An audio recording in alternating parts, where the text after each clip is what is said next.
gone. And the big question for Dan Graziano, my insider extraordinaire, after you just spent a couple of days at the owners' meetings talking to literally everyone, is will we be talking about Ty Simpson having been drafted the night before or still being on the board as we get to round 2? I think at this point, I feel like there's a better chance still on the board as we get to round 2 because I can't figure out the team that would take him in round 1.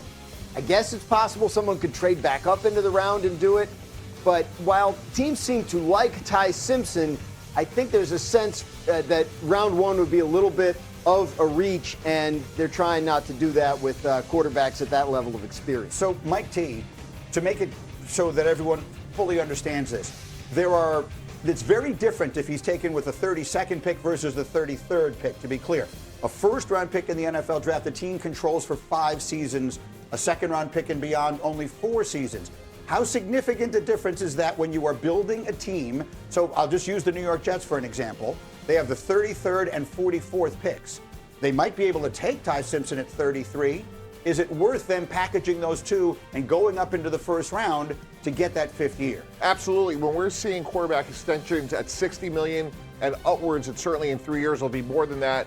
The 5th-year option, there's some variability, but it could be literally half of that. So when you think about team building, you can have an additional $30 million to support your roster. That's something you obviously want to do. We saw years ago Baltimore do that with Lamar Jackson, trade up to 32. We saw the Giants last year do it with Jackson Dart. So if you're the Jets and you use 2 and 16 on position players and you could just shift up a couple spots at 33, that makes a lot of sense. Also, you look at teams like Arizona, and I also think another team like Pittsburgh. We'll see what happens with Aaron Rodgers. They're at 21, but I think somewhere between 21 and those teams at the top of the second will be the sweet spot. What do you think of it all, Dominique?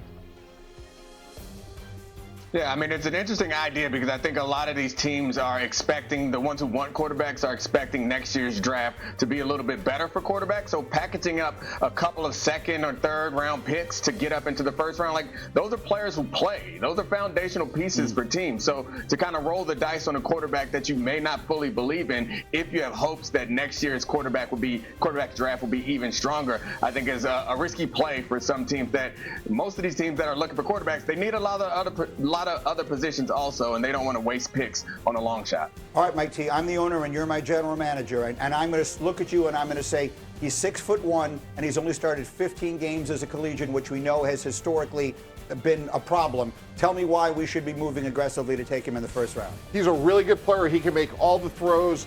Look, the first half of this year, he was outstanding. May have been a top 10 pick. He got hurt, he got sick, and the supporting cast wasn't what it once was. He's a better athlete than people realize, and to me, if he could sit for a year because of that 15 games, you could come out with somebody that looks like Brock Purdy, looks like Bo Nix, looks like Baker Mayfield.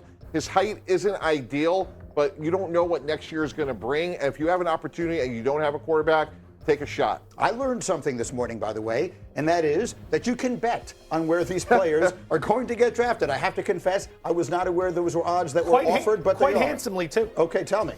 Tell me what the All right, what so the there's bet a lot is here. with Simpson. If you want to look at how the betting market's shaping up to get an idea of where he might go, that's his over-under for draft position, 24.5, meaning an over bet is a selection at number 25 or later. An under bet would be a selection at 24 or earlier. Note the juice on the over at minus 230. That makes it a pretty significant favorite there. So ask yourself, based on what those guys are thinking, pick number 24 is the Cleveland Browns. Would that be the pick? Would someone trade into that spot? It looks like he's going to go later, although he is a small favorite to go in the 1st round at minus 200. So that's something to consider as well. Joe, I got a question. Will that move a lot between now and the draft? A lot. Yeah, a lot. As basically the key to this, I shouldn't even say this out loud, but once Schefter starts talking more during the final week, especially the notes column that comes out 2 days before, that was the one that had Michael Penix to the Falcons. Pay attention to that if you want to get ahead of it. Woof. Okay. Ty Simpson falling to the 2nd round. Now, there's been so much conversation about Ty. Jordan, you were involved in it with how much you like him. And Dan Orlovsky obviously has said repeatedly how high he is on Ty Simpson. But now we're starting to see these mocks moving in the other direction. What can you tell us about what you're hearing about Ty Simpson's place in this round 1? Here's the thing. I think there are some people that really like Ty Simpson in this draft, and all it takes is one. And we heard similar questions last year about Shedeur Sanders when he was projected by many people to be a top 10 pick, 1st round pick, and didn't wind up going until day 3. Right. Now we're in a situation with Ty Simpson. He's not going to fall like that. We don't expect that to be the case at all. Most people believe he's a first-round talent. Okay, let's go through the potential spots and figure out if we could find a landing spot. He's not going to go in the top 10. We do not believe he's going to the Jets at 16. Okay, that's a big one because we know the Jets met with him. Do not believe he's going 16 to the Jets. Don't believe he's going to Pittsburgh at 21. The Rams are somewhere in there. A lot of people thought the Rams would be there. Well, guess what? The Rams now might need a wide receiver as well with Puka in rehab. And I have never sensed that he was going to the Rams in round 1 anyway. Okay. We'll see how that plays out. Right. I don't think he's going to Cleveland at 24. I don't think he's going to Miami at 30.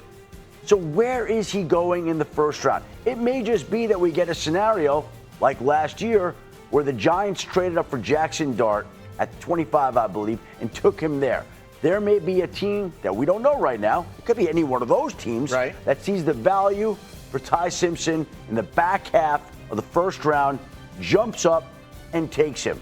But it is hard to pinpoint the spot today with a team in the first round. You could say, this is where I think is a landing spot for Ty Simpson. And I want to tell you again, I'm all I am is an aggregator of information about the draft. I'm not an expert in any part of it, but I'm hearing that from everybody. What you just said, I'm hearing from everybody is, yeah, I think he's going to go in the first round, but I can't figure out where, and so maybe it is someone that winds up trading in. So let me get my quarterbacks in on this. Again, Jordan, you made your case on this last week. You believe Ty Simpson is worthy of being a first-round pick in the NFL draft. Yeah, and I think the Jets would be stupid to pass on him twice in the top 16, and I think they'd be stupid with that 33rd overall pick to not trade back in eventually to the first round to take him for many reasons, because of the fifth-year option being one of them. But here's the psychology behind this that I think is interesting.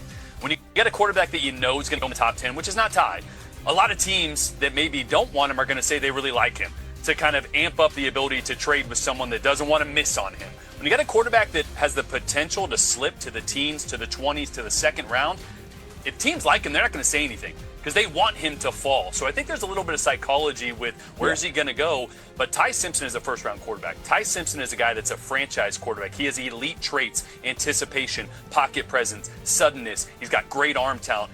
One body of work means maybe he sits for a half a year or a year. Could be the best case scenario, but he is a guy that will be a franchise quarterback, and I don't see any way he gets out of the first round. Someone's going to jump back into it at worst in the 20s to take it. As I'm listening to this and as I'm thinking about what everybody's saying, it all of a sudden takes me back to 2024 when nobody or very few people had Bo Nix going in the first round, and Denver was sitting there the entire time planning to take Bo Nix. But Denver never advertised, we love Bo Nix, we're taking him. You didn't hear that at all, but he was never going to get past Denver's turn in the first round. Go ahead, Jordan.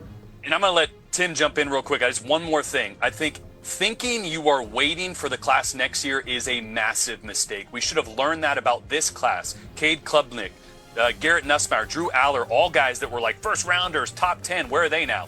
I mean, this class got really thin, and it was supposed to be the best class. Next year could be the very same case. It might end up being one or two that are good of the 10 that are supposed to be amazing next year. A bird in the hand is better than two in the bush, and I think someone's going to figure that out in the first round. And I will add to what Jordan said a moment ago. The Jets have the 33rd pick and the 44th pick in this year's draft. They have two early second-rounders, so they could package those and move, into the 20s somewhere if they wanted. Final word on this, Tim Hasselbeck.